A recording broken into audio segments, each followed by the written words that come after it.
King Charles looked very sad as he began to tell her story. My dear Anne, your problem started when you were very young.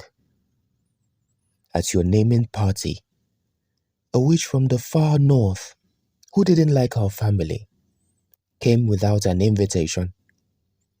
She was upset about an old fight with our family and put a magic spell on you.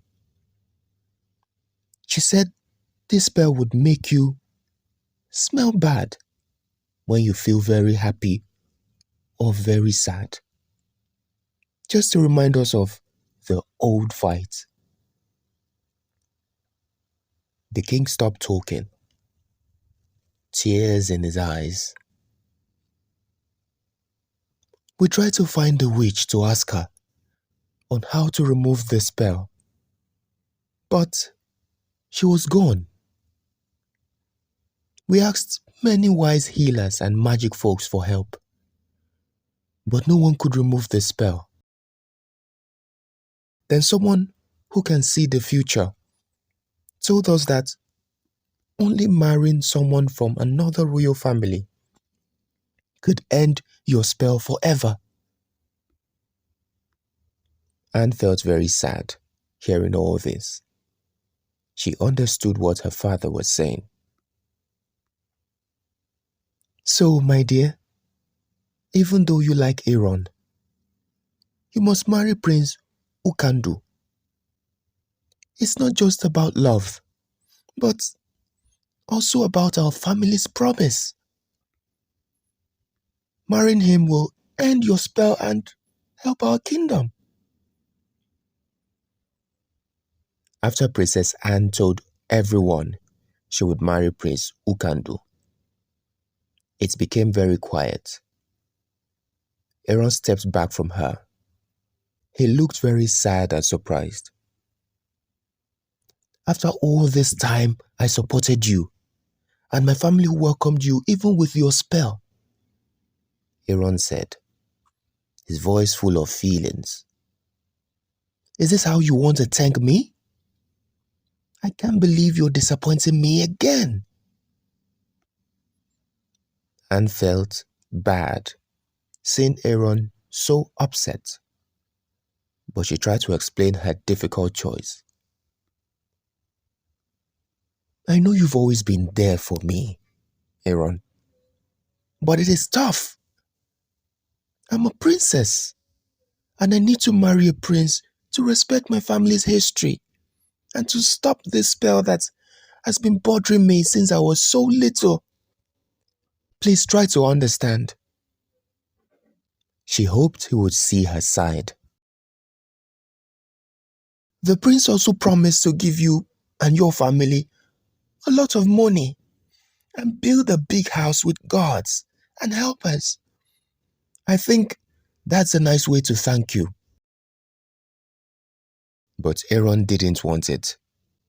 He shook his head. I cared for you because I love you, Anne. I didn't expect anything in return. I don't want the prince's money.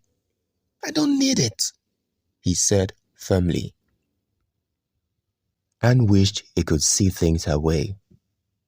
She sighed, sad, realizing Aaron wouldn't change his mind. She felt very heavy in her heart as she got ready to say goodbye to Aaron, the kind boy who she loved so much. I wanted to tell you my decision so it wouldn't surprise you later.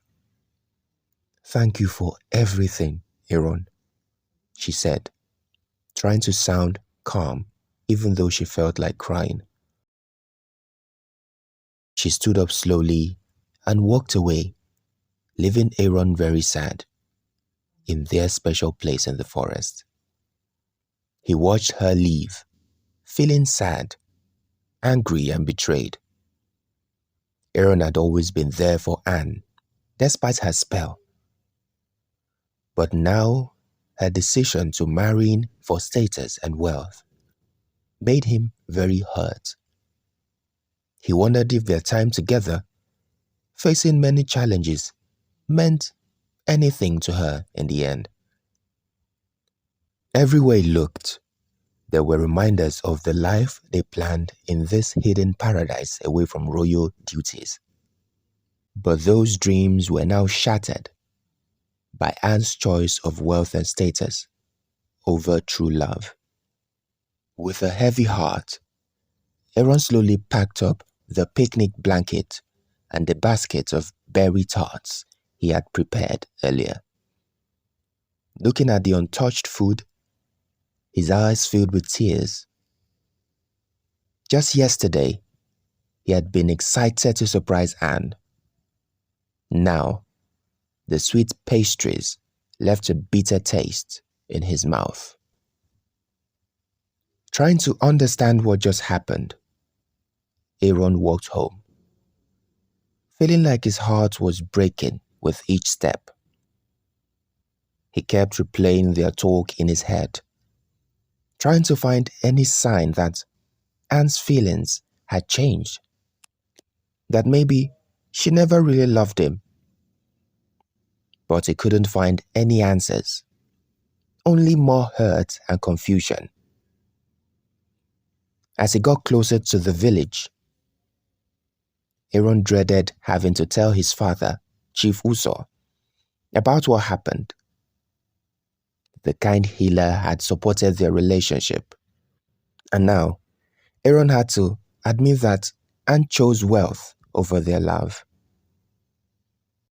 He pictured the disappointment on his father's face, and it made him shudder. Chief Uso had put a lot of trust in Princess Anne, even performing rituals to help her lift the curse. The thought of Anna turning away from the freedom that they had fought so hard to achieve would be devastating for him. But Aaron knew he couldn't keep such a pivotal, life-changing event from his father. He owed it to Chief Uso and to himself to share the whole truth about what happened in the forest grove. Perhaps his wise father could help him understand Anne's perplexing choice, or at least offer a sympathetic ear and some ancestral wisdom to soothe Aaron's heartache. No matter what, Aaron realized that he couldn't face this situation alone. As Aaron got to his father's herbal hut, Chief Uso sensed his son's distress right away. The village healer hurried out and hugged Aaron, his face showing concern. "My son, what's bothering you?"